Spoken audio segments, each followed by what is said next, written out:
Fala galera, tudo bem? Aqui tá falando com vocês é o professor Henrique Romero e a gente está aqui voltando hoje a falar de Química Orgânica. A aula de hoje é a terceira da parte de Química Orgânica sobre hidrocarbonetos.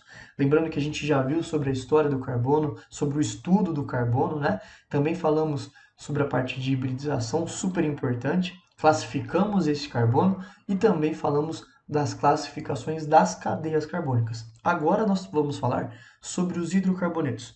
Hoje, sobre os hidrocarbonetos de cadeia normal e na aula que vem sobre os hidrocarbonetos de cadeia ramificado, tá? Para depois a gente começar a falar das funções orgânicas. Galera, é super importante essas aulas aqui para a gente de hidrocarbonetos, porque a nomenclatura deles vai ser a base para a gente depois da nomenclatura das funções orgânicas. Então vamos começar aqui falando sobre, primeiramente, o que são hidrocarbonetos. Bom, hidrocarbonetos, como o próprio nome nos mostra, hidro de hidrogênio, carbono aí de carbono, né? Ou seja, nós são compostos formados apenas pelos elementos carbono e hidrogênio.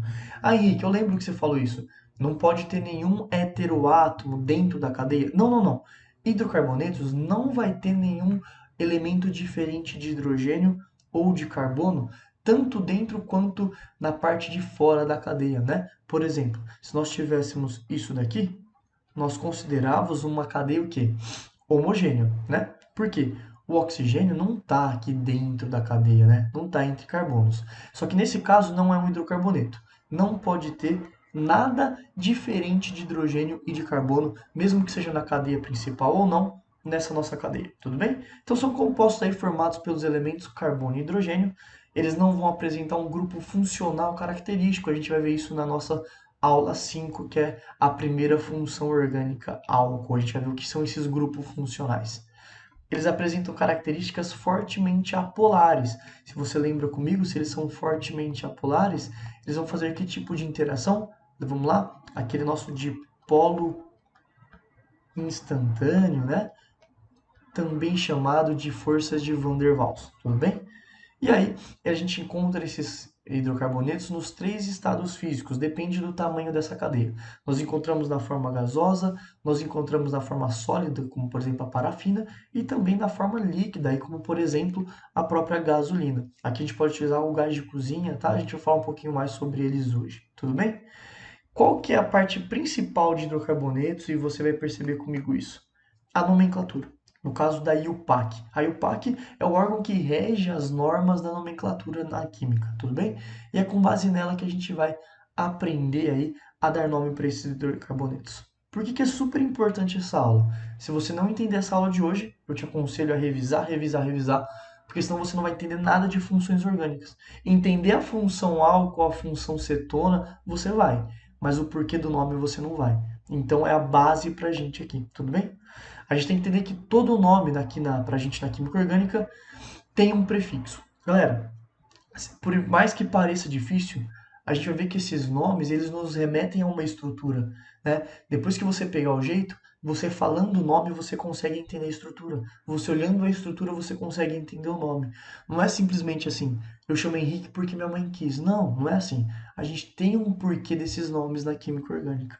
E a primeira coisa que a gente tem que entender é que todo nome na química orgânica tem um prefixo, sendo que esse prefixo nos remete ao número de carbonos que a gente tem naquela molécula. Então perceba, se tem um carboninho só, a gente fala que é met, esse prefixo. Se são dois carboninhos, et. Se são três, prop. 4, but. E agora fica mais fácil, né? 5 de pente, 6 de hex e por aí vai. Então nós temos essa quantidade de carbono. Eu coloquei até o 13 aí, são infinitos, né, galera? Mas o que a gente costuma mais estudar até o 10, 11, tudo bem? Só que até aí para vocês. O prefixo da nossa cadeia, do prefixo do nosso nome na orgânica, remete para a gente ao número de carbonos. Além do prefixo, nós temos essa parte intermediária do nome, que vai nos remeter ao tipo de ligação que está rolando agora sim entre os carbonos. Perceba comigo? Ah, mas Henricão, por que entre carbonos? Porque por essa partezinha também vai valer depois lá para álcool, vai valer lá para ácido carboxílico, tá? Então vamos lá. Esse tipo de ligações, se a gente tiver só ligações simples, a gente coloca um AN no nome. Se a gente tiver uma dupla ligação, a gente coloca um EN no nome. Duas duplas, dien. uma tripla in e duas triplas de in. É essa a parte intermediária. Eu sei que agora vai ficar um pouco difícil para vocês, mas depois nos exemplos vocês vão entender de uma forma melhor, tá? E por fim, nós temos o sufixo. Galera, o sufixo vai nos mostrar qual é a função orgânica que a gente tem. Nesse caso, o hidrocarboneto, a função orgânica hidrocarboneto, que só tem carbono e hidrogênio, o sufixo é um O no nome, tá? A gente só vai colocar um O no nome e mais nada, tudo bem? Observe comigo esse cara aí, então. Vamos dar um nome para ele, ó. Bom, esse cara é o próprio porque tem 3 carbonos, percebe? Além de tudo, ele só tem ligações simples, então ano. Ele é um hidrocarboneto, só tem carbono e hidrogênio, então O. Então esse cara é o propano, tudo bem?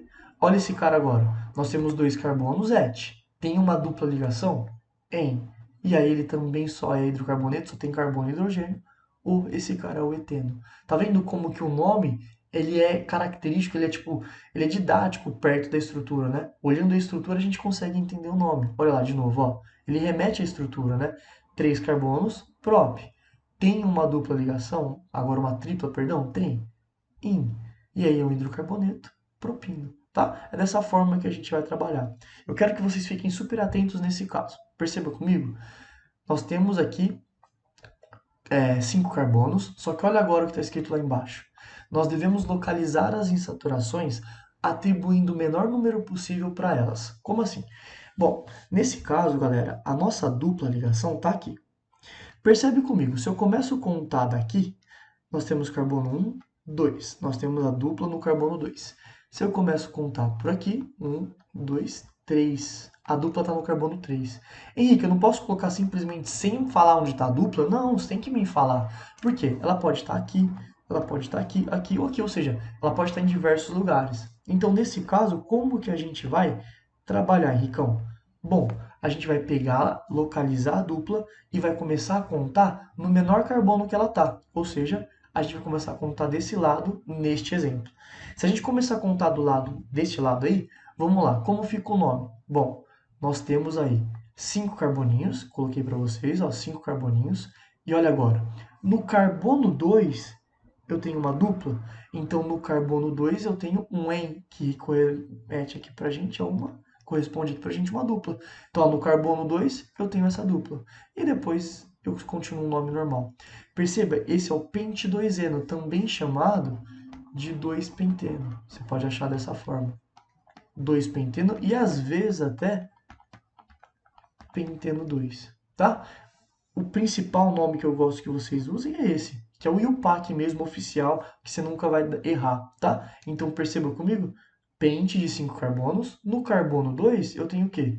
Uma dupla ligação. E aí a gente continua o nome normal, tá? Olha lá esse caso agora. Deixa eu apagar aqui só pra gente... Eu vou apagar tudo aqui. Ops. Aqui, vamos lá. Ó, esse cara agora, perceba comigo. Agora eu tenho que contar da direita para a esquerda, né? E aí a gente fica com um pente, um eno. Perceba que são estruturas diferentes, tá? Aí, nem é. Galera, o fato da dupla estar aqui e não aqui muda totalmente a nossa molécula, tá? Então a gente tem que indicar a posição das insaturações. Na aula que vem, a gente vai indicar também a posição das ramificações. E vão ter alguns compostos que a gente vai ter que indicar a posição dos grupos funcionais. Por enquanto, como essa aula de hoje são só hidrocarbonetos de cadeia normal, a única coisa que a gente vai ter que indicar as insaturações, beleza? Então vamos lá. Primeiro vamos falar dos alcanos, ou também chamados de hidrocarbonetos parafínicos. Bom, esses caras são os hidrocarbonetos saturados, ou seja, apenas formados por ligações simples. Vamos lá? Se é alcano, lembra o anzinho? Só ligação simples, tá?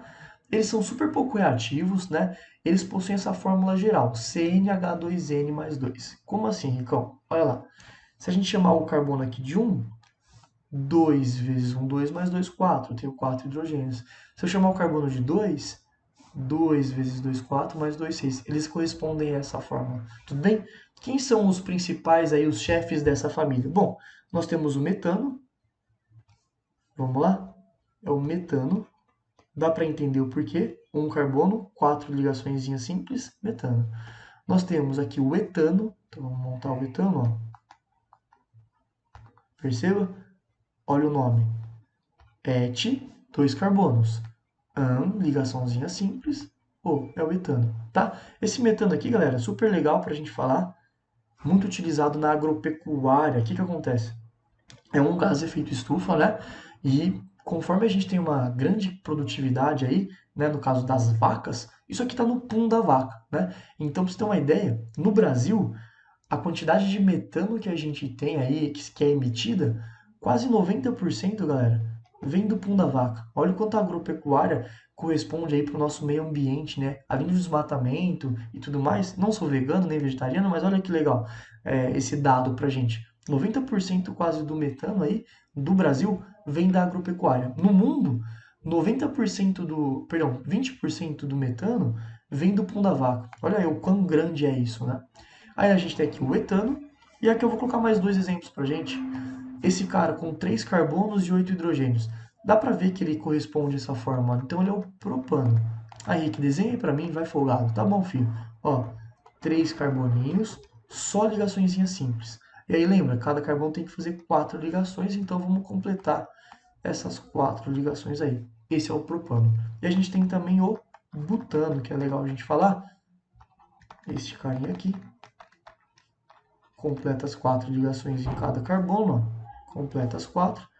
Este carinha aqui é o butano. Super importante que esses caras aqui, o famoso GLP, gás liquefeito do petróleo, que está no seu botijãozinho de gás, tá? São gases inodoros, incolores, por isso que no nosso gás de cozinha a gente tem que adicionar outra substância para que sinta o cheiro quando está vazando, porque são gases inodoros, né? Esses gases aqui, dentro do seu botijão, eles são líquidos. E você vai saber o porquê. Se você lembra da aula de gases, lembra que um gás ele se expande muito, não é?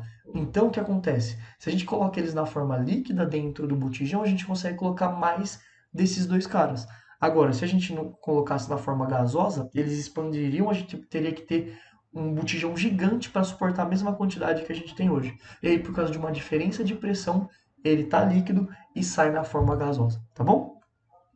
Aí o Ross, não sei se você assistiu Friends, né? O Ross que gosta de dar aquela cantada na menininha que ele fala que você sabe que o gás de cozinha, na verdade, não tem cheiro. Se você assistir a série Friends, você pegou essa referência, beleza? E aí agora a gente também tem algumas propriedades desses caras, eu vou falar com vocês bem pouco, mas as propriedades físicas, elas valem muito, na verdade, para quase todos os hidrocarbonetos, que são apolares, a força aí que a gente tem são as de Van der Waals, são insolúveis em água e são menos densos também que a água. Tá aí pra gente, olha que legal. Dependendo do número de carbonos, a gente tem um estado, ó, poucos carboninhos gasoso. Aqui numa parte intermediária líquida e acima de 17, a gente tem esses hidrocarbonetos sólidos. E uma coisa que eu quero que vocês percebam é, conforme a gente aumenta a quantidade de carbonos, aumenta a massa e, consequentemente, aumenta a temperatura de ebulição. Isso a gente vai ver aí nas interações, nas forças intermoleculares, tá bom? E aqui nós temos agora os alcenos, também chamados de alquenos, olefinas ou etilênicos. Galera, nesse caso são os caras que têm dupla ligação, que tem apenas uma dupla ligação, tá? Eles correspondem a essa fórmula aqui. E vamos lá? Olha aqui. Vou fazer um exemplo para vocês. C2H4. Perceba comigo que eles têm que ter uma dupla. E aí, olha lá. Esse caso aqui é o eteno, tá vendo? Vamos fazer um exemplo, este cara aqui, C4H8. Se você viu que corresponde a essa fórmula, provavelmente pode ser um alceno, a gente já viu porque eu disse provavelmente já já. Ó, nós temos 1, 2, 3, 4, e a gente coloca os hidrogênios aqui. 3, 3. Putz, Henricão, e agora? Onde que tá essa dupla? Bom, se o cara não indicou pra gente, eu vou colocar... Ops, deixa eu apagar aqui. Bom, se o cara não falou pra gente, eu vou colocar essa dupla neste carbono aqui, por exemplo. Ó. Deixa eu arrumar aqui só. Vou colocar neste carbono aqui, 3 com 3, 6, 7, 8, a gente está nesta fórmula aqui, esse cara aqui seria o BUT, 4 carbonos. Aí nesse carbono 2, eu tenho uma dupla ligação, então é o BUT 2N, tudo bem? Olha lá, para alcenos que com mais de 3 carbonos, a gente tem que determinar a posição da dupla. Perceba que carbonos com 3, a gente não precisa e eu vou te mostrar o porquê. Se a dupla está aqui, esse é o carbono 1. Mas se a dupla estiver aqui, esse é o carbono 1. Então, com carbonos até com 3 carbonos, alcenos até com 3 carbonos, a gente não precisa indicar a posição. Cadeias a partir com 4 carbonos, a gente tem que indicar, tá? Aqui umas propriedades. De novo, eles também são apolares, só que eles são um pouquinho mais polares que os alcanos, mas eles são totalmente apolares. Insolúveis em água também, menos densos que águas, e ainda também vale aquela propriedade. Aumentou a massa, aumentou a temperatura de ebulição, tá? Lembrando que esses hidrocarbonetos, o fato deles serem insolúveis e menos densos que a água, que é uma das principais causas aí de dificuldade que a gente tem quando tem derramamento de petróleo. Petróleo são hidrocarbonetos, né? E aí, devido ao fato deles serem insolúveis e menos densos, o que acontece? Eles sobem. Aquela óleo preto ali em cima não permite a passagem de luz, ou seja, toda a vida ali embaixo, que depende do sol, no caso, né? Não vai conseguir viver, não vai conseguir ter uma vida, não vai ter aquela respiração das algas e por aí vai, devido à não passagem do sol que esse petróleo está deixando lá em cima, não está deixando passar, tudo bem? E aqui, vamos falar dos alcinos agora. Bom, vamos lá. Cieinha, porque a gente tem tripla ligação. Beleza. Vou fazer esse exemplo com vocês, ó. Vamos lá. CC. Se corresponde a essa forma de CN 2N menos 2, pode ser aqui então um alcino. Tá aqui pra gente a fórmula deste cara, que nada mais é que o etino, tudo bem? De novo, ó, se a gente tem cadeias com mais de 3 carbonos, a gente deve falar qual é a posição. Vou utilizar esse exemplo aqui, ó. A gente tem que falar qual é a posição da tripla. Vamos supor que eu coloque aqui. Então tá, aqui, aqui e aqui. 3, 4, 5, 6. Então C4H6. Vamos dar um nome para esse cara? Ele é o but. No carbono 1 tem uma tripla. E aí depois a gente continua no normal, butino, tá? E aí, vamos falar agora sobre os ciclanos para a gente encerrar aqui essa aula, que são hidrocarbonetos saturados, só que agora eles são fechados. Então, olha lá, CnH2n é a fórmula geral deles, tudo bem? Ops, vou fazer um exemplo com vocês de um ciclano, ó. Perceba que eu não coloquei um anel aromático aqui não, só tá assim uma cadeia fechada. Bom, esse cara aqui, vamos lá, é o C6H12, tá? Vamos lembrar que aqui em cada carboninho aqui, ó, nós teremos 2 hidrogênios. Como que a gente dá o nome para ele? Bom, quantos carbonos? 1, 2, 3, 4, 5, 6? Hex, só ligaçãozinha simples, hidrocarboneto, hexano. Só que é um ciclo, você vem aqui na frente e coloca ciclo hexano, tá? Então não vai ter muita diferença para você dar o nome. A única coisa que você vai ter que fazer é botar um ciclo na frente, tá? Da mesma forma, os ciclenos, ó, que são os que apresentam as insaturações também. Então, olha esse caso. Nos ciclenos que apresentam duplas ligações. Vamos fazer este carinha aqui de novo. Só que agora eu vou colocar uma dupla aqui. Tá, esse cara aqui, então, de novo, é o X. No carbono 1, porque você não concorda que aqui tá a dupla, então eu vou começar a contar aqui. Então, no carbono 1... eu tenho uma dupla ligação. Esse cara é o X1N, certo? Só que é um ciclo, então é o ciclo X1N. Se está na posição 1, você não precisa às vezes representar. Só de você falar ciclo Xeno, a gente já sabe que na posição 1 tem uma dupla ligação, tá?